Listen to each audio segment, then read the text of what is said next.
गिरिडीह के गांवा में घटित यह हत्याकांड पूरी तरह से फिल्मी स्क्रिप्ट पर आधारित है। दोस्तों के साथ मिलकर की थी पत्नी की हत्या।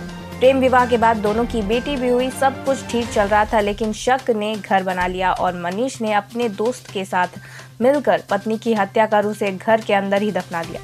गिरिडीह के गांव में घटित यह हत्याकांड पूरी तरह से फिल्मी स्क्रिप्ट पर आधारित है। जब जेल जा चुके मनीष को सख्त सजा दिलवाने की मांग हो रही है। गांवा के आरजूमन बानो की हत्या उसके पति मनीष बर्नवाल ने ठंडे दिमाग से काफी सोच विचार कर की थी। इस हत्याकांड को अंजाम देने में उसने न सिर्फ अपने दोस्त राजकमल से मदद ली, बल्कि पूरी योजना तैयार करने में भी भरपूर सहयोग दिया। पुलिसिया पूछताछ में मनीष ने पूरी कहानी बताई। जानिए हत्या की इनसाइड स्टोरी। मनीष ने पुलिस को यह बताया कि शादी के बाद सब कुछ ठीक चल रहा था, लेकिन उसकी पत्नी लगातार अपने माता पिता के साथ बात करती और पहले पति के भाई संग भी बात करती थी। यह बात उसे पसंद नहीं थी। ऐसे में उसने आरजू को रास्ते से हटाने का निर्णय लिया। उसने बताया कि वर्ष 2021 के दुर्गा पूजा के समय ही वह अपनी पत्नी आरजू और वह बेटी को लेकर कार से गांवा की तरफ गया। बघेड़ी चौक पर आरजू ने फोन से अपनी मां से काफी देर तक बात की। इसके थोड़ी देर बाद मनीष कार से अपनी 1.5 वर्ष की बेटी मुस्कान को लेकर नीचे उतरा। रात के लगभग 9 बज चुके थे। मनीष ने अपनी पत्नी को कहा कि वह बेटी को खरगोश दिखाकर आता है। आरजू मनीष की बातों को सुनकर मुस्कुराई और फिर से फोन पर अपनी मां से बात करने में व्यस्त हो गई।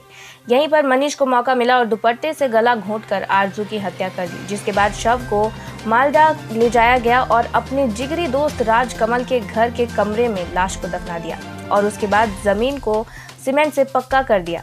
इस घटना के 3 माह बाद 21 जनवरी 2022 को वह पचंबा थाना पहुंचा और यह शिकायत की कि उसकी पत्नी को भगाकर ले जाया गया है।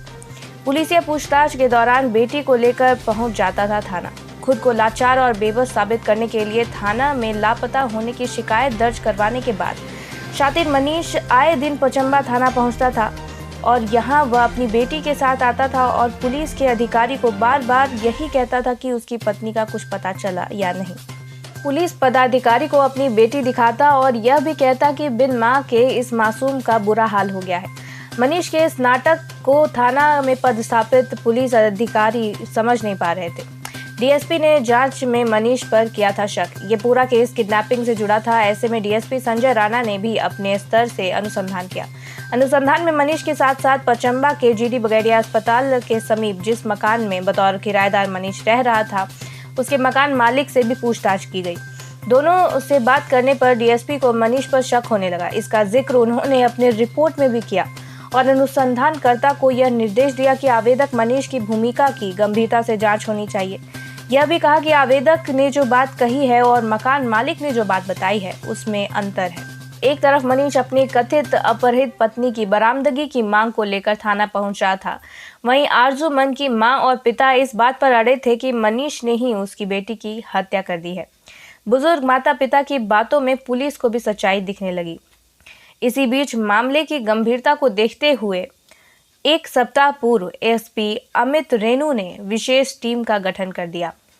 ASP Harish Binjama, DSP Sanjay Rana, inspector Adikant Mahto, Anil Kumar के साथ थाना प्रभारी मुकेश दयाल सिंह व सहायक अवर निरीक्षक राजीव सिंह को टीम में शामिल किया गया। इस बार कांड का अनुसंधानकर्ता पचंबा थाना प्रभारी मुकेश दयाल सिंह को बनाया गया, जिसमें बारीकी से हर बात का अध्ययन किया गया। पुलिस की सख्ती से टूटा मनीष। पुलिस ने नई लीड और शक के आधार पर नए अनुसंधानकर्ता मुकेश दयाल सिंह ने फिर से मनीष को थाना बुलाया। इस बार फिर से मनीष अपनी बेटी को लेकर थाना आ पहुंचा और कहने लगा कि उसकी बेटी की मां को खोज दीजिए। थानेदार ने उससे बेटी को घर में रखकर आने को कहा। थानेदार की सख्ती को देखकर मनीष सहम गया और वह पैरवी करवाने लगा। यहाँ पर पुलिस का शक यकीन में बदलने लगा। मनीष को अब किसी तरह थाना बुलाया गया।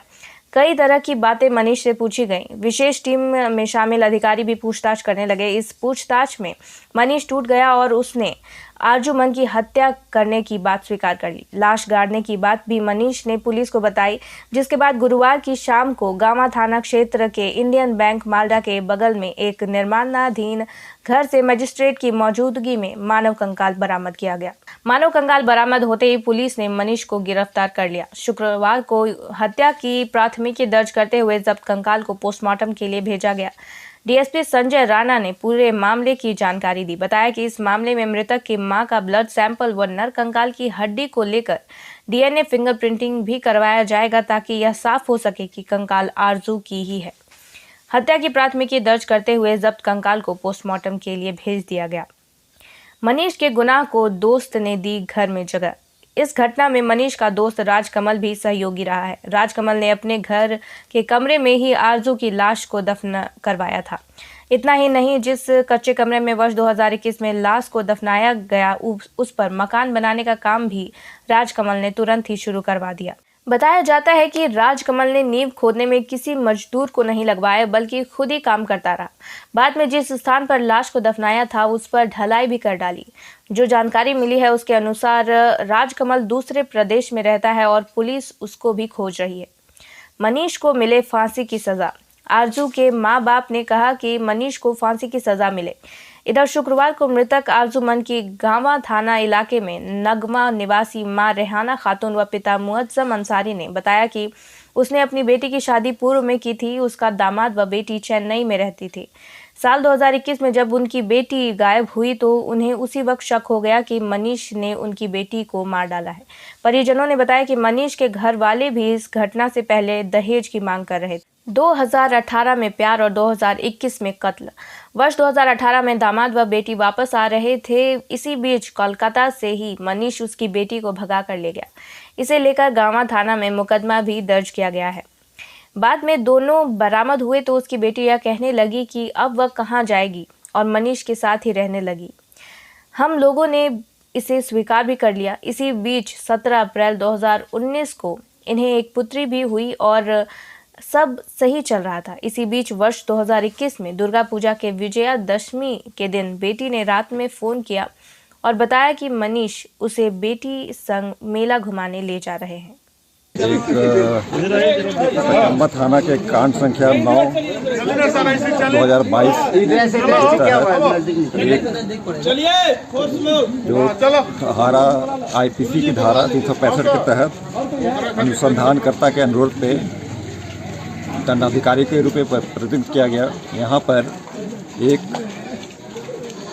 मानव शरीर का अवशेष खुदाई के बाद पश्चात प्राप्त किया गया है। प्रतीत होता है कि यह हत्या का मामला है। इसका अनुसंधान किया जाएगा। हत्या के अगर कोई अपराधी हैं तो उन्हें पकड़ा जाएगा और इसीलिए मुझे बस इस मानव शरीर के अवशेष को प्राप्त करने के लिए दंडाधिकारी के रूप में प्रतिनिधित्व किया गया था और मेरे सामने ये प्राप्त किया जा चुका है, जिसे जांच के लिए भेजा जा रहा है। धन्यवाद। ऐसे ही लेटेस्ट न्यूज़ के लिए हमारे साथ बने रहिए। इस चैनल को सब्सक्राइब कीजिए और लाइक और शेयर ज़रूर करें।